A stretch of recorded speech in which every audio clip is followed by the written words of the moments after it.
try to get through it, though, in a timely manner because we have to be done tonight because Brian's teaching class next week because I'll be in Washington preaching, all right? So, 1 Corinthians 11, verse 17. The transition is obvious. He says, but in giving this instruction, so now we know he's going to something else. I don't praise you because you come together for not for the better, but for the worse. For in the first place, when you come together as a church, I hear that divisions exist among you, and in part I believe it. For there must also be factions among you in order those who are approved may become evident among you. Now, he hasn't addressed the problem, but the underlying issue, but it's been causing factions, and he's sad about it, but he says also it's necessary because it's going to show those who are approved. And so we have to look at that section here. I don't praise you. Now, they're coming together. Now, first thing we learn here, and this is in contrast to what a lot of people say today, I don't need to go to church. How many times do you hear that? All the time. I can be spiritual without worshiping, God. What was the biblical pattern in the New Testament? We see they came together, all right? It's used 5 times in this chapter alone. And the word means to come together with. It's a compound word, and it's just obvious. They were assembling, and Paul says, I'm glad you're assembling, but you're really blowing it. Okay, that's my translation. And you're not coming together for the best, you're coming together for the worst, all right? And we'll explain as we go on, all right? And but they were doing it, and he said, I can't praise you at all in this. So in the first place, he now repeats the word come together. And if there's any doubt about what was happening here, they're coming together as what? A collective body of the local church. So that means they had to have 2 things. What did they have to have? A designated time and a designated place, or you could not assemble. It's impossible to assemble without those 2. A time and a place. But they were doing this on a regular basis, and that's the pattern. And we're going to see in the next verse coming up, he uses the word come together again, and it says, when you come together, it's not to eat the Lord's Supper. He uses actually a double negative. But what did they think they were doing? Coming together to eat the Lord's Supper. So we're going to learn the third thing. They came together as a church, and it was to eat the Lord's Supper. Brad. Is that Greek word for come together, is that where we get synchronized from? No, I don't think so, because, no. Yeah. Unless if it is, I'm not aware of it, all right? Okay. So that's what's going on. So he says, when you come together as a church, and of course that word church, we all know, is ekklesia. And it's a compound word, ek, out, and kaleo, to call. So it's calling people out of the world into a relationship with God. There's 2 aspects of the church. There's the church universal, or the general assembly, and that represents every Christian everywhere in the world.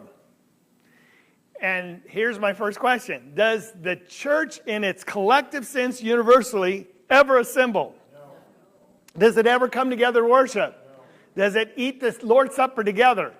No, it doesn't do anything because it represents every Christian all around the world. The only activity of the church assembling or worshiping or doing any work is always in the local sense. It's always in the local sense. Elders are over a local church, not over a universal church like the Pope is, right? Deacons serve a local church. We worship at a local congregation, right, which we're part of. And so we have to notice that distinction. Here is the church of God at Corinth. That's chapter 1 and verse 1. They're assembling together on a regular basis. They think it's to eat the Lord's Supper, but Paul says, I got to shame you now on this one, all right? Because you're really messing up. All right, any questions? So, a lot of information. It's interesting here. I hear that divisions exist among you. Could have been from Chloe's people, but there's been correspondence from Paul, if he's at Ephesus, back and forth to this congregation here in Corinth, all right?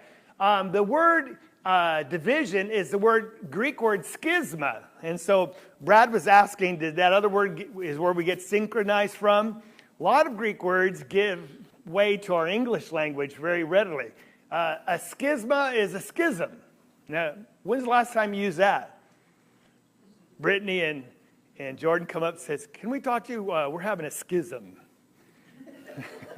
Now, I've never heard anyone say that. They'll probably do it now. I'm just joking. They didn't come to me, all right? But a schism, what is it? It means to rent a garment in two, to rip it, to schism. So there's a division. Now, they're not ripping garments. They're ripping the body of Christ. And then chapter 12, when we get there, he says, you're many members, but what? One body. This congregation has many members, but one body. And anytime there's a division, it's like ripping that body in two. Very, very serious offense to the body of Christ. And yet, let me just ask a show of hands. How many people have been involved in a church or local congregation that's split? It's probably one of the worst things to go through. And usually it's not doctrinal. Sometimes you have to. Usually it's just over personalities. And it's so sad. And the seeds of division are being set here. All right?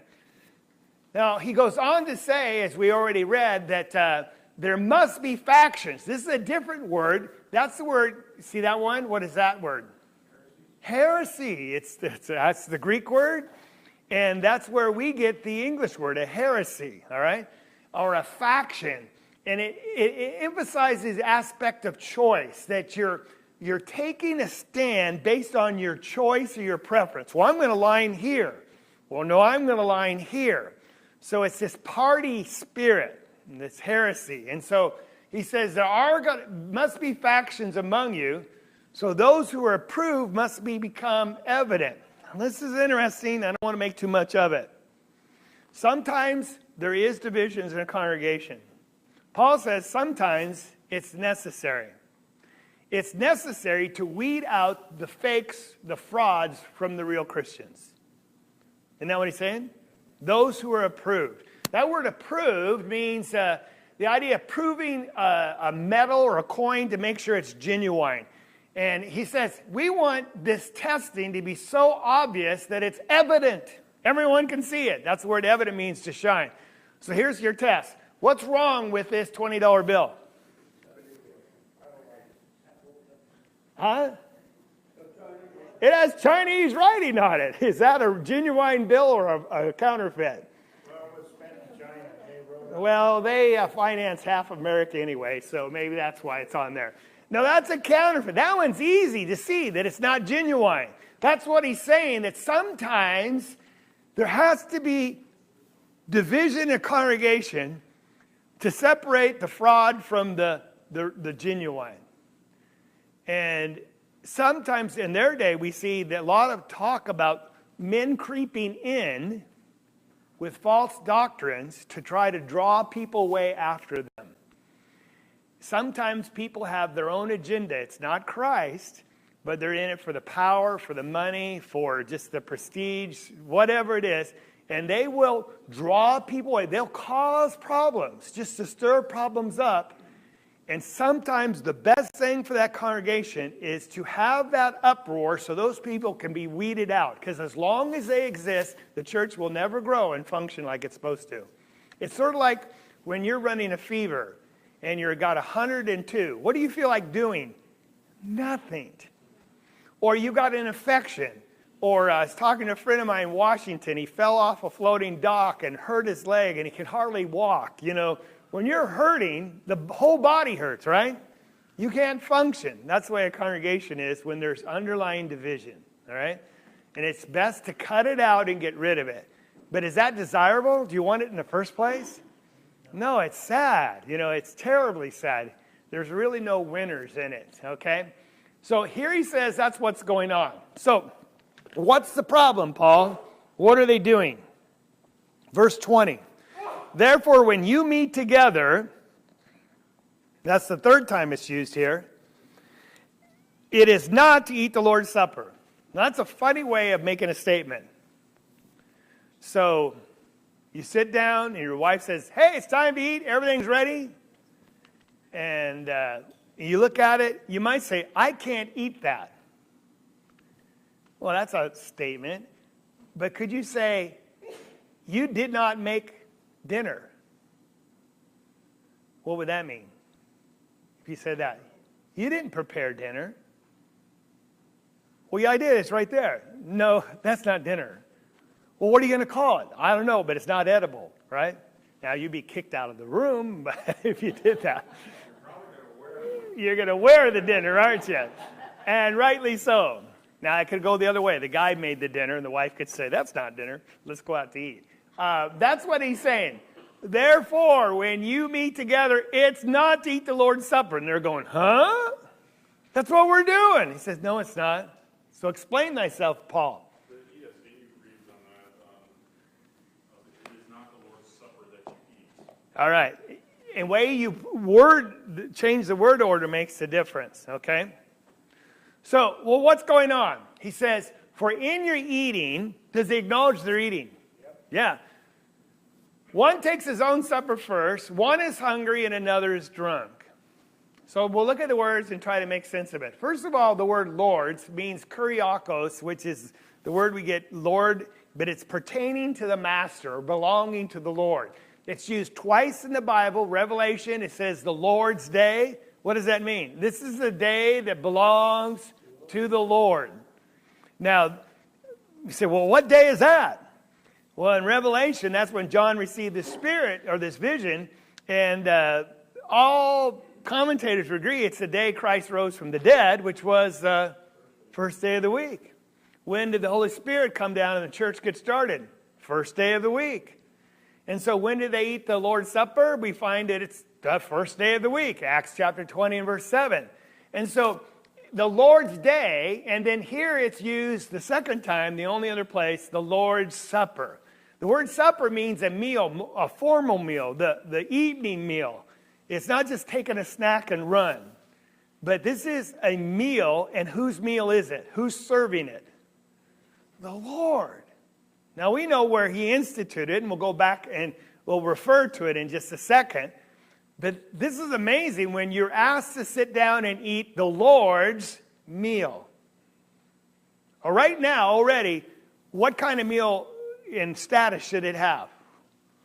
You know, should take all the reverence and respect that we have. And they're making a mockery of it. So what's happening? He says, when you come together, this is the ESV that said it, as you referred to, it's not the Lord's Supper that you eat.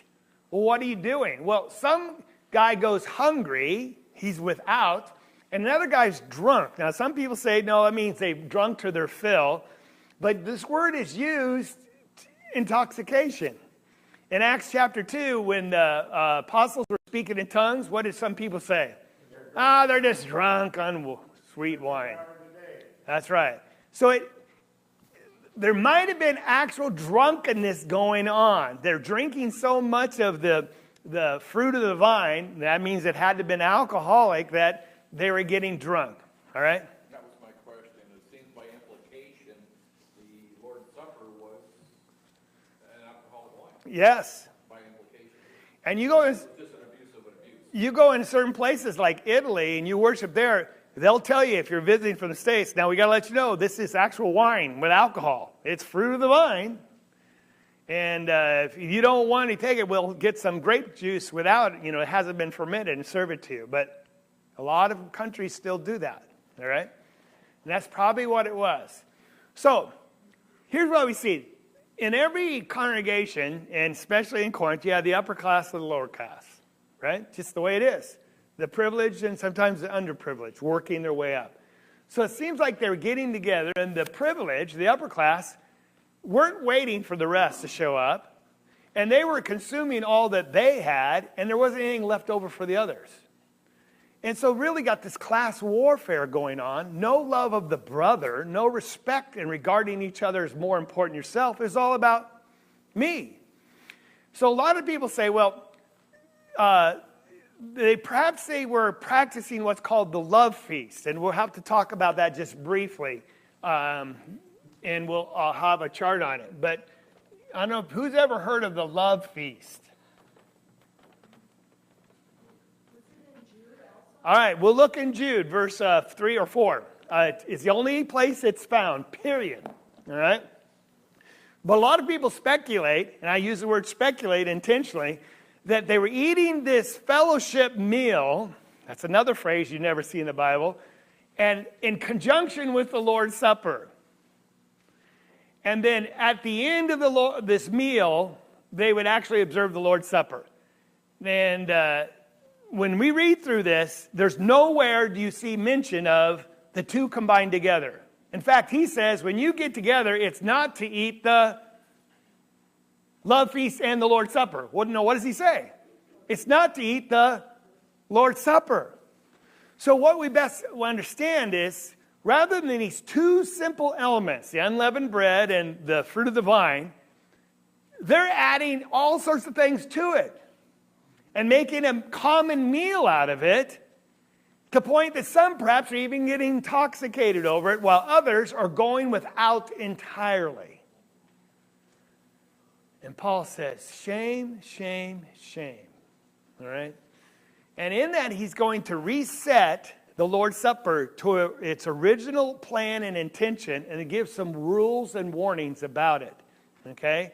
So this is the closest we'll come to having a liturgy or an order of worship when it comes to the Lord's Supper. He's going to give us some very specific instructions. Yes? Is it because of these writings that in church history, especially here in the United States,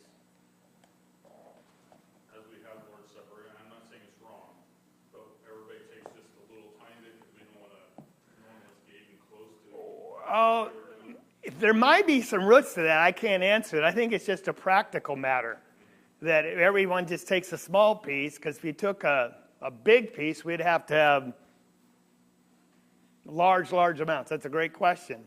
And because the importance is participating, not the amount, and the remembrance. So, yes. Okay? Well, what does he go on to say? What? This is verse 22. Very important verse before he goes and now resets it. What? Do you not have houses in which to eat and drink? Or do you despise the church of God and shame those who have nothing? Because they're watching you and you're gorging yourself and they go without. Notice the division and the brawls going on in the background. I just thought that was an interesting picture. I've seen some churches like that. All right? Okay, it's a little over the top. But in God's eyes, that's how he views it. Shame, shame, shame. Now, if you just read this verse up to this point, what would you think if someone said, could we have common meals as a collective assembly? Could we? What does this verse say? What does Paul say? Don't you have homes to eat and drink in? And they're all going to go, yeah. So what's his point? Eat your common meals there, right? Now it seems that's what he's saying. Now in verse 34, he's going to say the same thing again. He's going to bring it up. So it's really going to be quite obvious. Some will maintain, no, he's not condemning the eating of a common meal in a collective group. He's condemning the abuses of it. Well, no, he says what? Home. He doesn't say start sharing and quit getting drunk. He says eat what? Eat at home. That's an important. Make a point about it. JC? I can see this being a slippery slope kind of thing. Yes? Somebody starts out saying, well, you're right, it's not a common meal. This is very relevant. Why are we eating it with this little bitty cracker and tiny little let's make a festival out of this. I mean, really Right. celebrate the Lord's Supper, and then 20, 30 years down There it goes. it's completely lost on, and it's just a big smorgasbord. Now you can see that happening, right? Yes. I've run into churches in the South that have full-blown kitchens. Oh, we'll talk about that in a second, okay?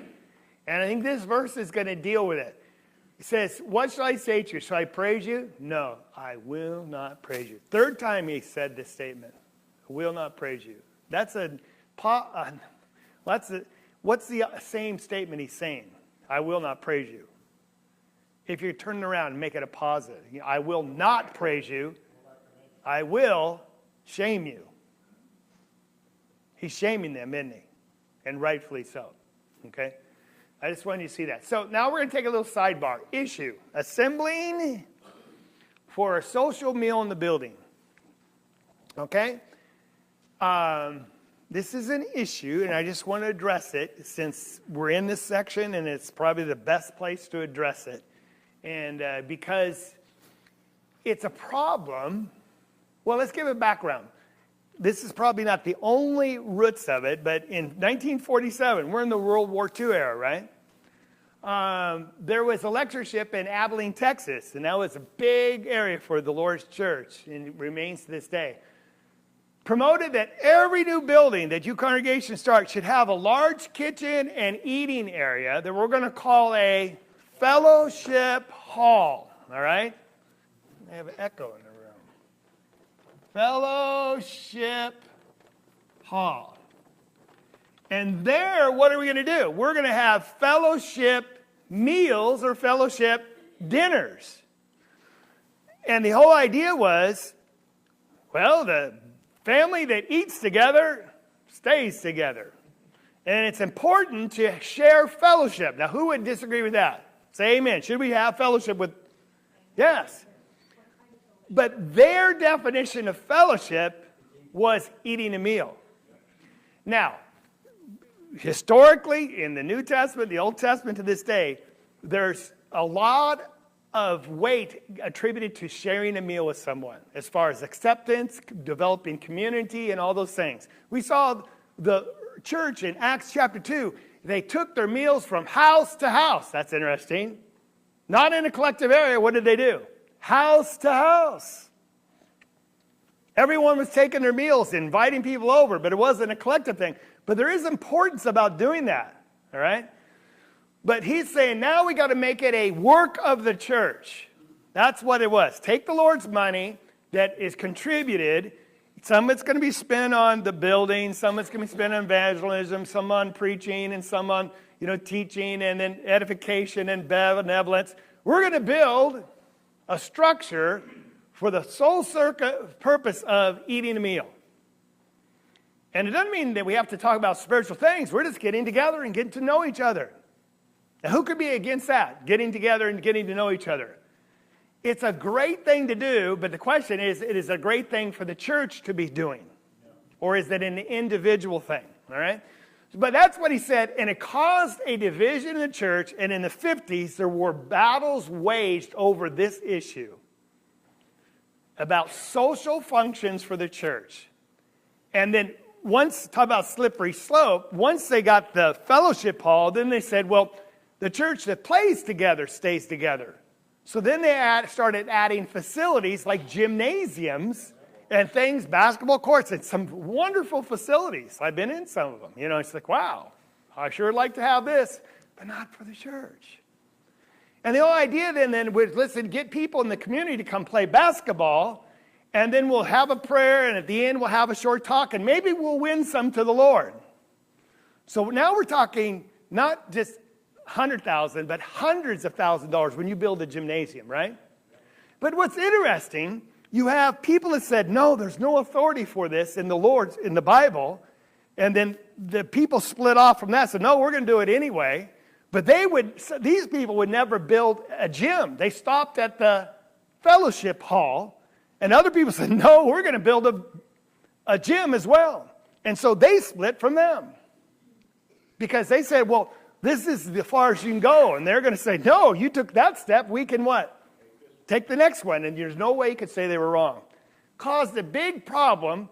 Churches split. And out of that came this phrase. Listen carefully. Eating in the building is sinful. And you hear it to this day. And that's so sad because it was a phrase, a short phrase, that summarized this battle, and people now take it to mean something it never meant originally. What did it mean then? It meant assembling together for a common meal for social purposes as a work of the church. All right? You with me? So let's make some points. Never the issue was a question if you could eat something in the building. That was never the issue. We eat in the building every Sunday, don't we? The Lord's, we're talking about the Lord's Supper. And are you physically eating something? So anyone that says it's a sin to eat in the building, don't understand what they're saying when they say that emphatically. This congregation has a dedicated eating room right back there. It's a room dedicated to eating. And you said, no, it's not. Well, what does it say on the door? Nursing mothers only. Only people can go in there is people that are feeding their kids so they can eat. Do we eat in the building? Yet somebody says, well, it's a sin to eat in the building. But yet they eat in the building. And I've seen a lot of people chew gum, eat Cheerios that they're supposed to give their kids to keep them quiet. Is they're eating in the building all the time. All right. The problem was making it a work of a church versus an incidental. You understand an incidental? You know, a water fountain. Are we gathered here to drink water?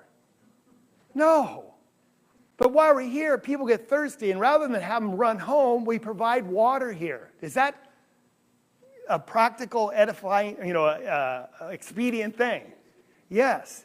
And so there's where you have to understand what the issue is, or not, first of all. Brad? I've heard of congregations, especially in the Midwest and so forth, where in rural areas where they drive for 2 hours or more to get the congregation, and for them to go there and then go home and eat and then come back for an evening service just wasn't practical times, so they'd meet together in a field or some other place not in. Yeah, that happened a lot. They would eat on the lawns, just as a practical matter, but it wasn't a work of the church. You understand the difference? All right? Here's another thing that often people accuse of. Oh, you think the building's sacred and holy, so you can't eat in it. No, that's not the issue. This building's not sacred. It's not like a Catholic church building where they consider it sacred, right? And you have to, when you walk in, do your, right? Get the holy water. The building's not sacred. It's not, but its use is. There's a difference. Because when we contribute money to the Lord, it was under our authority until we gave it to the Lord, right? And when we give it to the Lord, whose money is it then? It's the Lord's. Now, the use of that money is now holy. It's for His purposes, not what we want to do with it. Does that make sense? Just like I'm going to ask you, hey, buy me a car. So what do you mean? So, well, you've got the money. Buy me a car. No. Well, do you have the money? Yeah, I got the money. I could buy you 2 cars, but I'm not going to. So, well, buy me a car, you selfish person. And the bottom line, you say, the reason I'm not going to is why? It's my money, and I don't have to do with it what you want me to do. Is that true?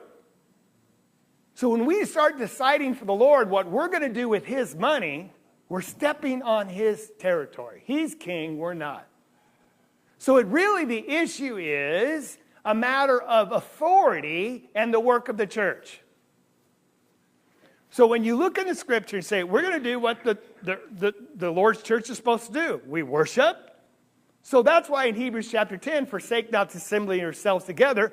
We have authority for a building because we have to have a time and a place.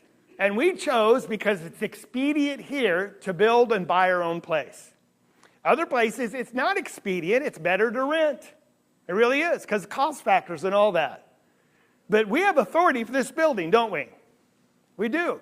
So now that we use the Lord's money to buy it, now what can we do in it? And you say, well, it's just sitting empty. Let's have Girl Scouts, Cub Scouts. Let's do all sorts of things while it's not being used for worship. And the answer is what?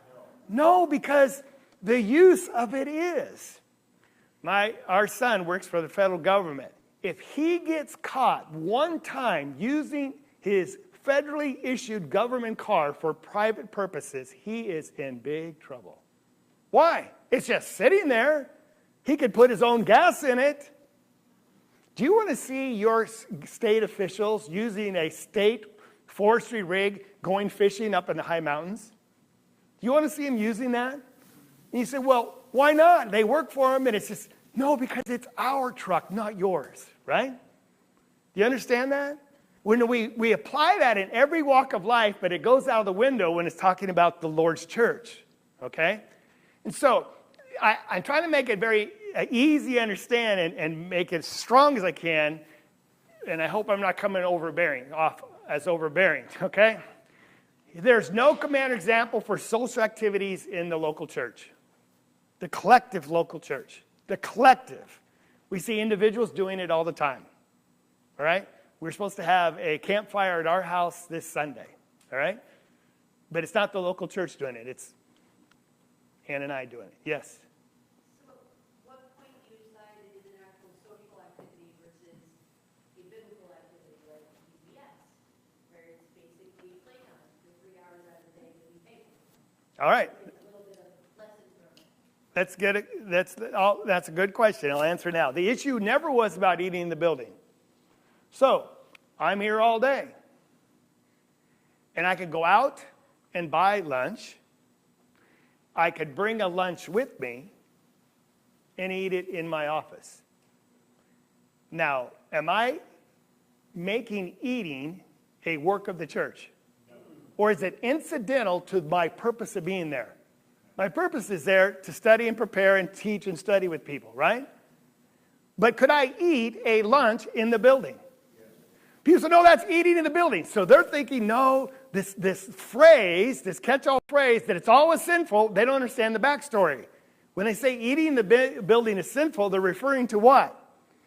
Using the Lord's fund to construct a fellowship hall and buying the food and promoting this social activity as the purpose for meeting. It's now the purpose. So when I'm eating, is that the purpose? No. It's just an incidental. It's like going to bathroom. I'm serious. It's the same thing. You could say no bathrooms because we're not in here to provide bathroom service. You have to go off-site, Jack, to find a bathroom. Okay. So, well, the Church of Christ at South Salem has bathrooms. They're into the work of bathrooms. No, we're not. It's an incidental. Do you understand? Same thing with everything. If you had people here all day for a seminar, you could send them all the way out to get a meal. Sometimes that's the most expedient, and it is the most expedient here because we don't have facilities. But could they stop and eat their lunch here if they brought one? Absolutely. Now, if it's going to cause division in the church, would you do it? No. You give away your rights sometimes for unity because unity is more important. Do you understand what I'm saying? But we have to teach the truth of the matter. Okay? Or else let's get rid of that eating building, a room right back there for babies. Isn't that what it is? Who's used it? Nobody here. Nursing moms. Oh, yeah. All right, so you had your hand first. Well, I got to get through this study. real quick, is that once you open this gate, you can justify anything. If you open that, That's what happened. we can have a gymnasium. I can justify a bowling alley. I can justify tennis courts. Yeah. We can just go right down the list. W- And the- we don't have any authority to use the Lord's treasury money for stuff like that. One of the congregations in Coeur d'Alene, we were there, we had a long talk with the elders trying to unite the two groups. And they said, no, not only do we have a fellowship hall, we would build a gym. Well, why don't you? Well, we know that the congregation would split if we did. So they knew the congregation didn't approve of it, but the elders wanted to. Yeah, there's no limit. Yes. And interesting, they had a playground, play structure as well, and they had local kids come over. The play swing fell down, crushed their head, $1 million lawsuit. Who did they sue? The church. Who's liable? The church. You have food, someone gets sick. Who's liable? It's a work of the church. There's no way around it. Yes.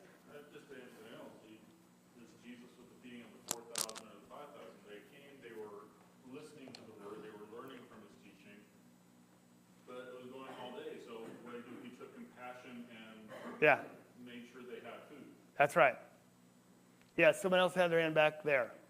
Yes. Oh, Brittany. Would it be the same like if we went to a restaurant and the church paid for everybody? Would that, because we're using the church's money? Well, Or that, yeah, if the church is sponsoring by funding it and it's just a common meal, I would say no. Okay? But do we, is the church supposed to provide benevolence? Yes. And so we give people money for food, don't we? Don't we? If there was a calamity in this area, like there was that volcano in Honduras, and people are homeless, could we open this building for the saints that were homeless and shelter them until we found other places? Absolutely. You say, well, the building's holy. No, it's not. Well, the use is holy. Yes, because God told us to take care of ourselves. And if they have to sleep in the aisles, so be it, right? It's temporary. But you with me? I don't think anyone would have a problem with that. And we could feed them while they're here too. But see, that's an extraordinary circumstance. It's not a common meal like we're just getting together. And that's the difference. Now, don't get me wrong. Should we get together, have social things? It's the work of the individuals to promote that, not the congregation. We go out to the Millers. We have a great time out there, right? People provide the food. And we should do more of that. Jeff? Do you want to finish this chapter? I might not now. After I promised 3 times I would. I want him to finish the chapter. I think you need to kind of, I think it's important to stop and kind of zoom out for a minute. Okay. Because you can get so microed into all these hypothetical scenarios that you miss the point. Yes. VBS is a great question. The food in the building, all these different scenarios. What is the purpose of VBS? It's not daycare. It's not a preschool. Right. It's Teach. teaching the gospel. And you can continue to go down all those hypotheticals. The institutional split in the Church of Christ in 1853 that came out of some of this Yes. was a point that started a slippery slope. Digress. Not all those groups continue to go that way. Right. Furthermore, out here on the West Coast, it wasn't like that. Downtown College, Temecula, and College and Shipping had a kitchen in the building. So way back in the 20s and 30s, even out here, there was kitchens in the building, in the Church of Christ before they built Market Street and in this church. So at some point, things shifted nationally and then also locally. So I think it's important to step back and look at what we're talking about, veiling or long hair, or we talked last week, or now we're talking about the Lord's Supper, we're talking about the use of the building. It's the concept, right? It's Right. finding out, what is the abuse. So can you have a wedding in the building? Can you have a funeral in the building? Can you have VBS in the building? When you start going down those, there's lots and Yes. lots of judgment in those types of situations. That's right. We could actually come here on a Saturday and have food brought here, put on and pay for individually, but actually eat in the building on a Saturday and paint these walls. We've done it. Right. We've done it. But where does it become Yeah. offensive or a split of congregations? Right. So when you start going down the hypotheticals, there's so many coffee table discussions. Well, you're right. And see, and I appreciate that because that's why I said if it's going to cause division, the elders are going to decide we're going to take the safe road. But we're teaching the baseline here, the truth of the matter. And then you have to make application as each scenario comes up. And that's the context and custom of this. All right. Last week and tonight is, what is the custom in the South? What is the custom on the West Coast? What is the custom in Italy for having wine? Yeah. What if wine was legal for wine here? But We have wine here. But a lot of those groups that had kitchens in their building, they were doing this. They're having common meals. And they had to get away from that. It was wrong. Yeah, it was wrong.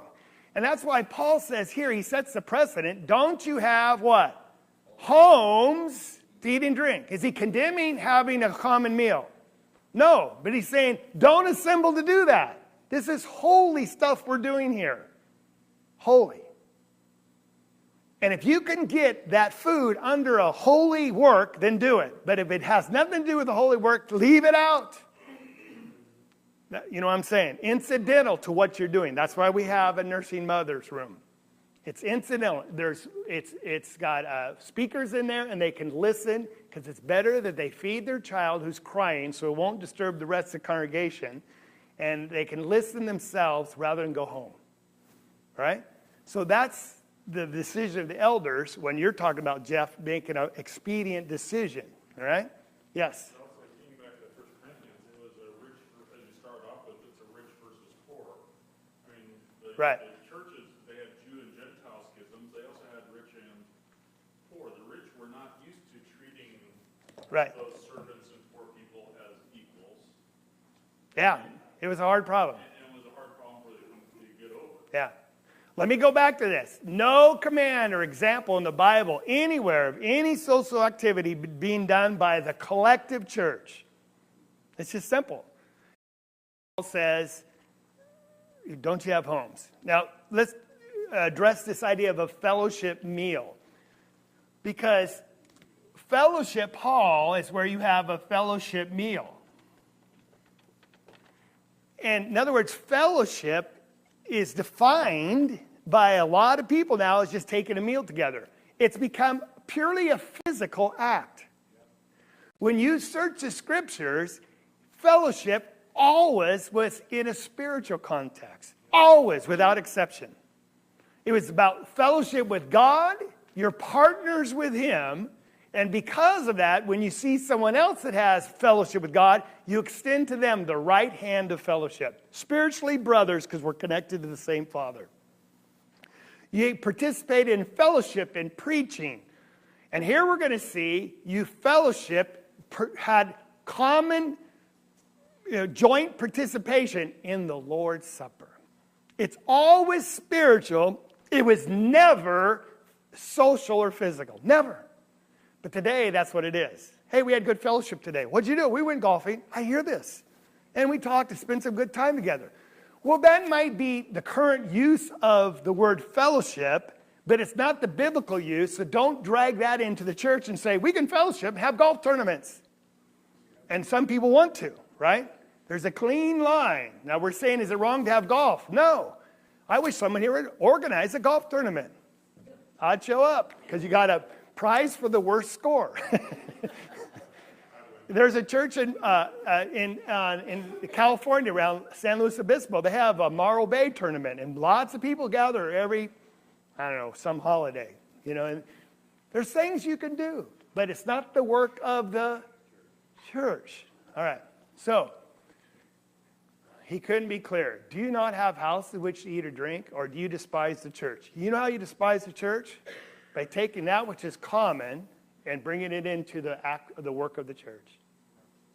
That's how you despise the church. And when you exclude others to your shame, because you have and they don't, that's how you despise the church of God. And so he couldn't be more serious about this. Leave it at home. All right? And then he again, verse 34, if anyone is hungry, let him eat at home. And then you want to come together for judgment. Very serious. Right? All right. So, we finished chapter 11. That was verse 34. That's the last verse. Yeah, you got the I told you I'd finish it. All right. We'll let Brian finish it. It's all done for you, the work. The PowerPoint and everything. All right. Any questions or any comments? Yes. back when some of the congregations were really old, people traveled a long ways all day. So when they traveled during World War I, some of these churches I was referring to around that time period, they were there together all day. And so they utilized those facilities for that purpose. They didn't abuse them. It was secondary. And if it was absolutely, for sure, a flat-out sin, then everybody during those generations would be concerned about their soul. As soon as you say that, you have to digress and say, no, that can't be accurate. This has to be timeless. And we were talking about that last week, too, about the different principles of context and custom. Right. It can't hold with time. Right. You may have interpreted something wrong. And there are groups nationally that I know of that we have to be careful also just to look at the surface, that just because what they may have may not be bought by the congregation, it could be bought individually too. Okay, right. And let me just reiterate, before this split in the 50s happened, no congregation had a problem with someone eating their meal in the building. They never had a problem with it. It's just that afterwards, people keep repeating the catchphrase, eating in the building sin, and they take it too far to mean something it never intended to mean. All right, yes? The early churches in the 50s had kitchens because the Lord's Supper cups had to be washed, Yeah, we have a kitchen up here for it. and that was the purpose of the kitchen in the building. Yeah. Could we have a stove and make our own Lord's Supper there? Could we? Absolutely. It's just more expedient to have you make it. Well, some of you. I'm just joking, because I got to get in some trouble. You make it, Jack, next time. Stomp Earl Greaves. That's right. And some congregations grow their own grapes and they squeeze them. They did that in Talca, right? They grew their own grapes. Yeah, to make sure you have some. Yeah. Wayne. Oh, you were pointing here. Okay, we're done. Absolutely. Thank you.